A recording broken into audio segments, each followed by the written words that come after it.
Hello one and all, my name's John Clare, this is Graffik Content and you, as always, are very welcome. Alright, so today, after making the last video, I thought it would be a good idea to kind of be a bit more succinct in what I'm saying. I think the last time around I was a little bit scattergun, kind of reeling off things like what gear I'm using and what my ambitions are and all that sort of stuff. So I figured this time out it might be advantageous to be a bit more concise about what I'm talking about in these videos. So with this one here, I thought to myself, what would be a good question to ask? What would somebody in the audience that at this moment doesn't exist, but still, like, let's run with it. It's hypotheticals at the end of the day. What is a question someone in the audience would ask me? And the one thing that came immediately to mind was, why would you do this in the first place? And that led to a few other questions, like why YouTube at all? Is it too late to do YouTube? Because the platform has been going for what, 15 years? And a lot of people have done very well off the back of it. So I think there's over 3,000 hours worth of footage being put up on YouTube every minute. So how do you differentiate yourself in a very crowded market? And that leads obviously to, can this be a success? Is it possible for me at this stage in YouTube's history? Can I possibly find an audience and become successful? And how would this benefit me going forward, or my work going forward, or this channel going forward? So I think these are all interesting questions that I wouldn't mind trying to answer, at least at this stage, like at this initial stage, at this very beginning point of this particular journey. How can I make this something special? And how will this then, go on to, benefit me as an artist, or me as just John Clare? And how can this go on to benefit other people, like friends, family, other artists? Can this be a platform to do interesting things with? I don't know. I think at this stage it's best not to get too speculative. Why am I doing this? Why am I engaging in this insanity? And I think the first thing that comes to my mind, at least anyway, is that part of it is my age and where I'm at in my life. I'm 39 years old. I've got strong aptitudes and a strong skill set. I'm a decent artist. I think I can speak well. I'm reasonably articulate.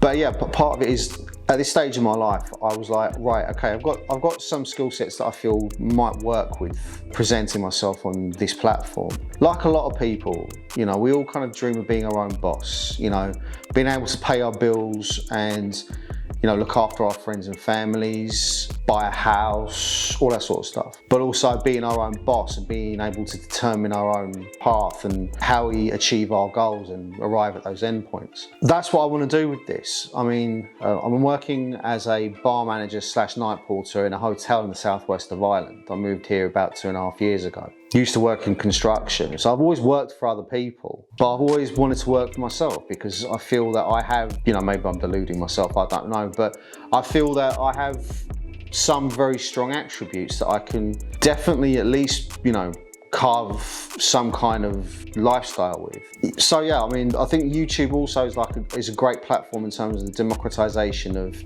ideas, although sometimes that's not necessarily a good thing if you look at our current political climate, and I do feel social media, and to an extent YouTube has kind of played into that a bit. These are topics I intend to steer well clear of, not because I'm apolitical, but I'm not interested in being a shock jock or screaming at people who disagree with my opinions. I'd rather talk and make a positive contribution through art and helping people with their art, and building a business where I can sell t-shirts or sell prints and do commissions or whatever else. I'd rather that's where my focus is. I'm not interested in engaging in arguments. I've made that mistake on this platform before. I don't intend to repeat it. But also, do I feel like it's too late?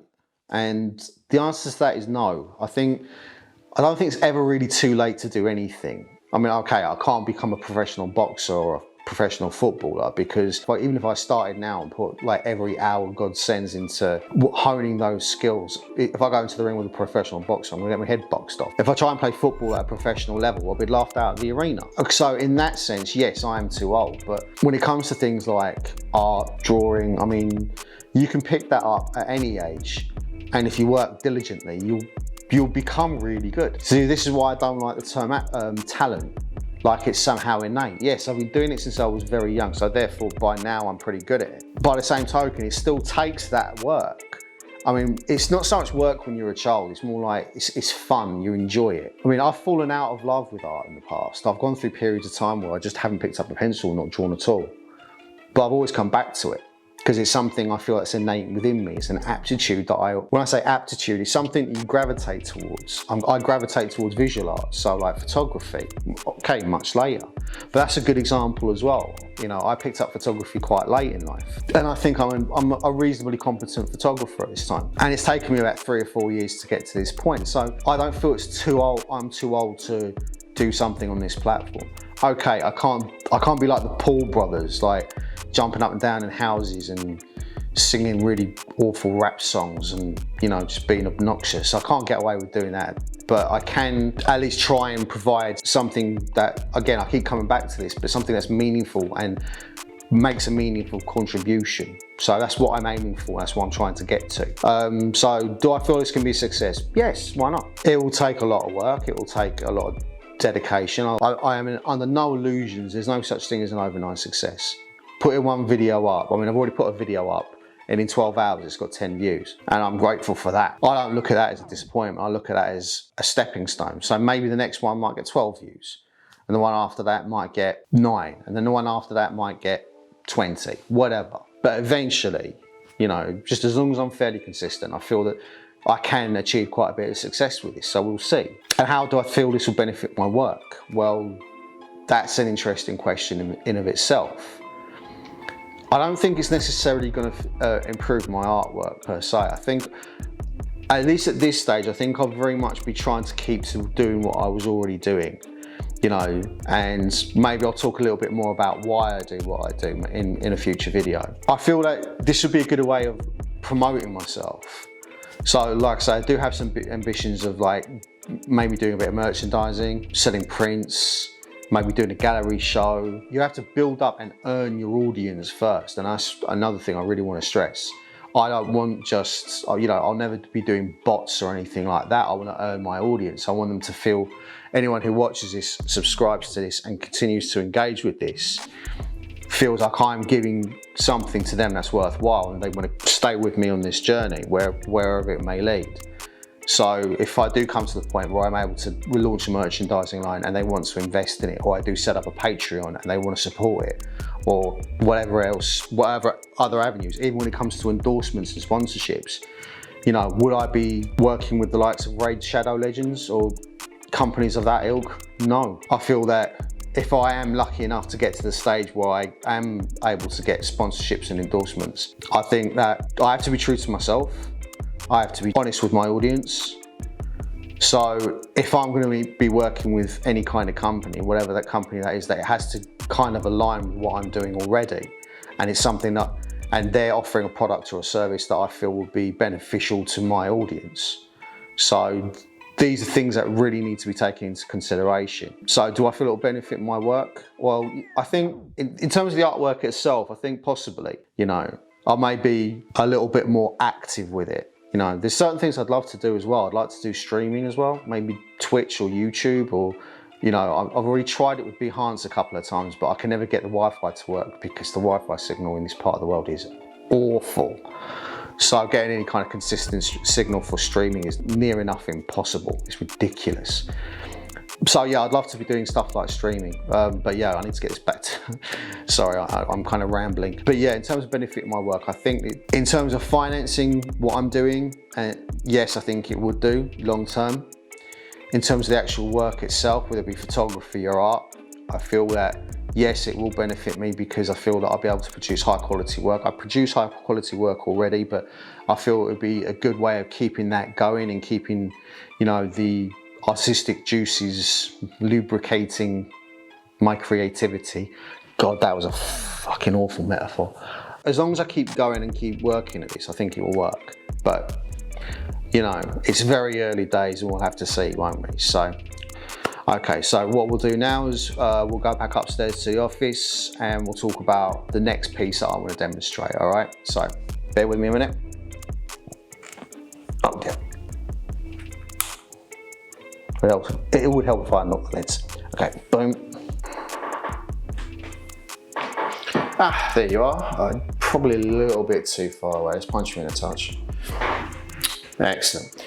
So, welcome back up to the office. Happy you made it. Now that I've spoken a bit about why I'm doing YouTube and what kind of motivated me to do it, I'd like to introduce you to the piece I'm going to be talking to you a bit about today, which is, funny enough, the piece that is on my desktop here. I call it Odin and Flat Cap. I will confess that there is a self-portrait in there, not because I think I'm a god. Honestly, I have no delusions of grandeur. It was more down to the fact that, you know, the most convenient model an artist has is oneself. So I happen to be here, and I was chosen, very fortunately, by me to depict Odin. Aren't I a lucky chap? Good God. What inspired me to do this was that at the time I was listening to a lot of Neil Gaiman. In particular, Neil Gaiman's Norse mythology. So yeah, I've always been very inspired by the stories of Norse mythology. I mean, a lot of the stuff in the Prose Edda and Poetic Edda, it's beautiful, it's crazy, it's absolutely insane. You know, whether it's how Odin went to Mimir and sacrificed his eye to gain knowledge, or hung himself, like he was known as the gallows god. I mean, his pursuit of knowledge was, you know, there was nothing he wouldn't sacrifice in order to gain knowledge. Or whether it's like some of Thor's barmy adventures in terms of like, yeah, most of them involve killing giants in one way, shape or form.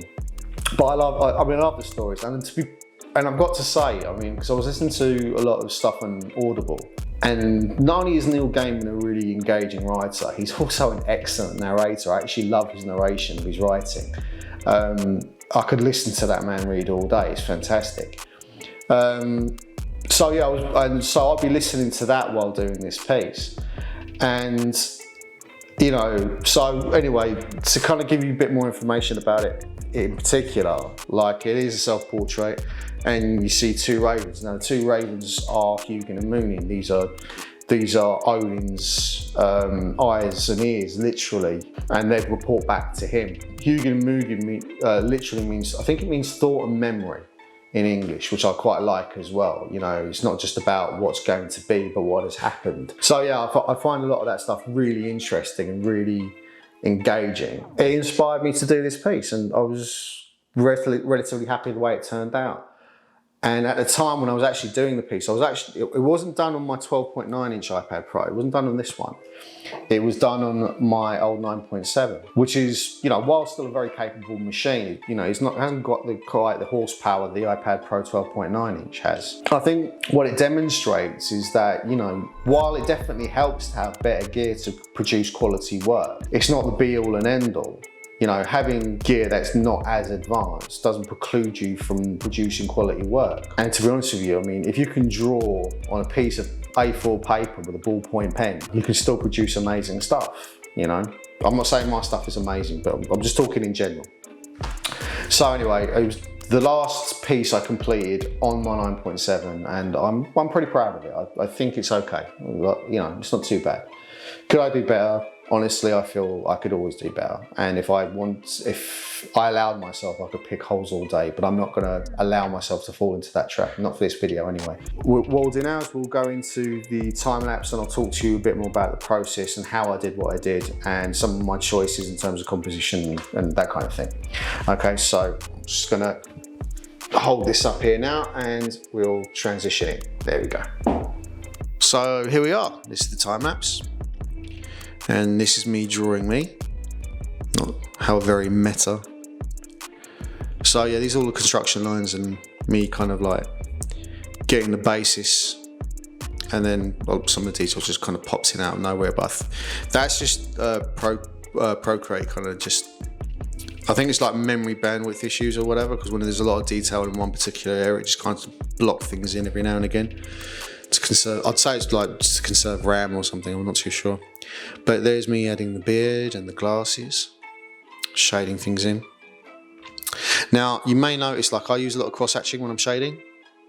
And the reason for that is because I do tend to prefer like fine points when I'm drawing. Even when I was drawing with pencil, I was never one for blocking in shading and, you know, like smudging or any of that kind of stuff. It's never been something that I really liked as an effect. I prefer accuracy. I prefer point of my pencil. I feel I have greater control over it, but that's just personal preference. There's not kind of knocking anyone else who does do that. It's just not for me. But yeah, I mean, not only that, well, Jesus, done it again. It just kind of pops in a load of detail. But you'll notice like things change. You'll notice that things change quite a lot as I'm working. Like with the hat there, you notice that I kind of took that down to kind of reduce the size of it. So I'm constantly working on things, and like, if I remember rightly, with this area that you see that's being filled in here, this is going to change quite a lot. So I think I was probably happy with up here, but I wasn't happy with down here. So I was trying different things to kind of, yeah, if you notice there, I'm kind of like, oh, and there it goes again, just blocking things in. So I took out a lot of information, but then I kind of added, there it goes again, blocked it all back in again. And there's me adding shading, taking stuff away. Yeah, this is why it takes me so long to draw. And then it's now kind of abruptly gone to the raven. So, okay, this is one of the ravens. I think this is the one that was perched on the shoulder. So you'll notice that, yeah, I'm just kind of like filling in. To see things like raven head, there's not much in the way of detail in terms of feathers in raven's head, because it's all like filamentous kind of feathers. It's only when you get down to the body and the wings especially. And I actually really enjoy drawing feathers. I really do. I mean, it takes a long time, but again, it kind of suits the way I draw, because again, I do a lot of cross hatching, but when you're drawing feathers, you can almost draw, you know, you shade them in as you're filling in the structure at the same time, if that makes any sense. So yeah, there's more this kind of detail that I'm adding in here, which will probably change like it done there. I'm never happy with anything. I mean, God, it is painful the amount of time I take when I'm drawing. When I actually look at it back, I mean, usually, let's be honest, it's not really about the journey, it's about the destination when it comes to art. But I do find this kind of interesting, especially if you go on Instagram and you start seeing other people's time lapses through either Facebook or Fresco. It's really cool seeing their processes and how they do things. It's interesting for me anyway. But because I'm fascinated with how other artists work, I really do. I think it's fantastic. You know, it's brilliant seeing different methodologies and different ideas and different executions. Because you might see someone whose work's very similar to mine, but then you see the way they do it, and it's very different. They've taken a very different path to get to kind of a similar destination, if that makes any sense. So yeah, I'm kind of filling out all these details here, which I actually enjoy doing this, believe it or not. I find it very transcendental. It kind of enables me to kind of almost meditate, because it's that thing, you know, that flow. I don't know if you're aware of that as a theory, but when they say, well, when someone's creating something, you enter a state of flow. Oh, there's another raven right now. Pardon me, sorry. I'm trying to do this live and unedited, so if there's any kind of like bodily functions, I do apologise. But yeah, I'm just kind of filling this out here now, as you can see. And there was like a flash of something else there, I don't know what that was. But yeah, I'm kind of filling out the information here, but again, it's the same sort of thing, really. It's just kind of filling out feathers and all that sort of stuff. But anyway, I was going to start talking about flow, wasn't I? So anyway, the idea behind flow is when you're doing something creative, you enter into almost like a different, like your thought patterns completely change, your brainwaves completely change, because you're using different parts of your brain while you're creating. And that's what they call a state of flow, when you kind of it becomes effortless and all you're doing is just creating. So when you're drawing, or when I'm drawing, it becomes almost like the hours melt. It's, you know, you don't almost feel time going by. But I find getting into that state actually very, very difficult. Which is why I'm very good at procrastinating, because I'll prick around the edges for ages and ages and ages. And then when it comes to actually getting down and doing it, it becomes easy and becomes, yeah, you just don't think about it, you just do it, which is amazing. But again, in terms of getting into that space, it's actually quite difficult. You've actually got to get down, and you just got to say to yourself, look, I've got to do this. Just start making marks. And once you start making marks, it becomes easier. And it took me a long time to learn that, because I didn't always know about that. You know, it's only relatively recently that when, you know, especially with, you know, the whole internet thing, the democratization of information, and you're spend, you know, when you hear other creative people talk about it, and then you hear about the theory of flow, and you hear about all these other things. Apparently there's a Czech guy who came out with that theory. I can't remember his name off the top of my head now, but it'll be interesting to look more into that. But yeah, and so that's what this is really. This is me just kind of entering into a state of flow. It's just like getting down and just drawing all these little details, like drawing the structure of the feathers and taking my time with it. And yeah, it's just, I find when you're in that state, it's actually really lovely. It is very meditative, you know, and I'm not really a hippie or like, you know, anything like that. But when you are sitting down and just drawing, and, you know, you don't think about it, you just do it, and you're just there and you're trying to do the best you can, and you're questioning yourself the whole time as well, because you're kind of analysing what you're doing, and, you know, is this the right, it's not so much is this the right mark, you make the marks and you make the adjustments accordingly. And again, you see the way that I draw, I'll take some, if I'm not happy with it, I'll take it away and add back to it again, you know, and which is why, you know, I do take an inordinate long time. And this way, I mean, if you think that sitting through these time lapses is long, you've no idea at all. This piece probably took me something in the region, I'd say between 80 and 100 hours, conservatively. It just took a long time. Oh, and now we're getting, this is probably my least favourite part of drawing birds. I love drawing feathers, I love drawing wings and the heads and the beaks and the eyes. I love their weirdly dead looking eyes, their glassy eyes, they're very strange but really kind of cool. But in terms of drawing their feet, really dislike it, vehemently dislike it. Because I mean, the scutes and all that sort of stuff, the little scales on the top of the, along the wrist and along the hands, if you like, or the feet of the crow. That's not so bad. It's just the strange shapes and structures that they take, because they're very kind of loose. Well, loosey goosey is probably not the best time to use, but they're very strange. They're very strange. Why has that stopped playing? God damn it. They're very strange. They're very kind of obscure things. Anyway. So here we are now, we're kind of filling out some more feathers. I'm filling out the tail feathers now. Check your tail feather. Sorry, I got flashbacks to the Blues Brothers just then. And so yeah, it's just like drawing more details. I mean, tail feathers are pretty interesting. I think that's the tail feathers and the wingtips. They're probably, like, in terms of like drawing feathers, are probably my favourite parts. I know it's really weird. His favourite parts of the body he draws. Is he a weirdo? Probably. I'm not gonna lie. So here we are. We're just kind of finishing up. Everything's kind of tying in, I hope. Just finishing out the details, cleaning things up. I mean, it's going by in seconds, but, you know, this is like hours and hours. Just drawing up those tail feathers probably took me about 3 or 4 hours, probably. Again, I have no idea. I might be right, I might be wrong, I'm not too sure. And things are flashing in again. So yeah, what I'm doing now is I'm just kind of finishing off the feet for that bird. I don't know why I did it this way. I think it was basically, I wanted to make it sure that it looked like, more or less, it was kind of like sitting on my shoulder.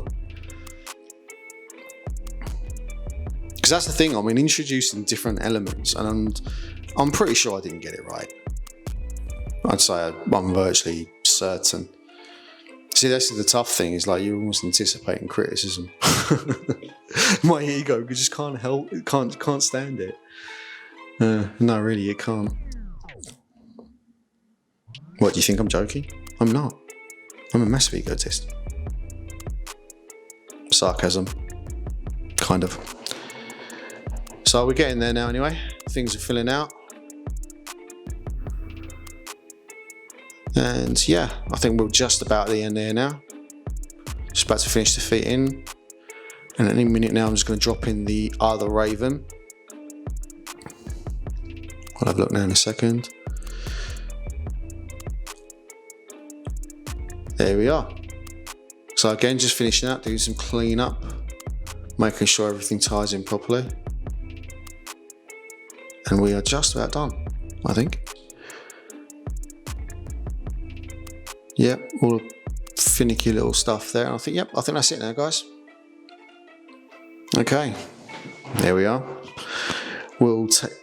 I'll just pass it over to me to finish this up and send you all home. Okay, thank you very much. Okay, so that was me commentating on my drawing. I hope you enjoyed it. I hope you found it somewhat insightful. There will be more of those to come. Maybe try and vary it up in some way, but I'd like to do more of that. I think hopefully it provides a bit of insight to you guys out there who may not necessarily be drawing, or if you're an artist and if you work in a different way to what I do, it's kind of fascinating, as I said before, to see how other artists work. Also, incidentally, the theory of flow.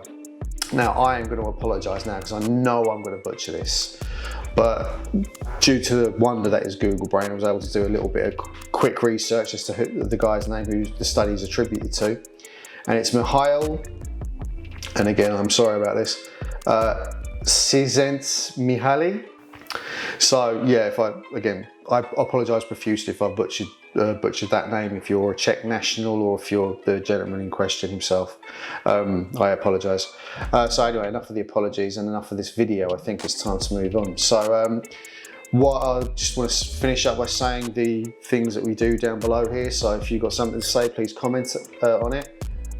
Do the whole like, share and subscribe thing. It'd be very much appreciated, so I can get an audience going and so we can push this on. Anyway, my name's been John Clare, this has been Graffik Content, and you, as always, have been very welcome. Thank you very much.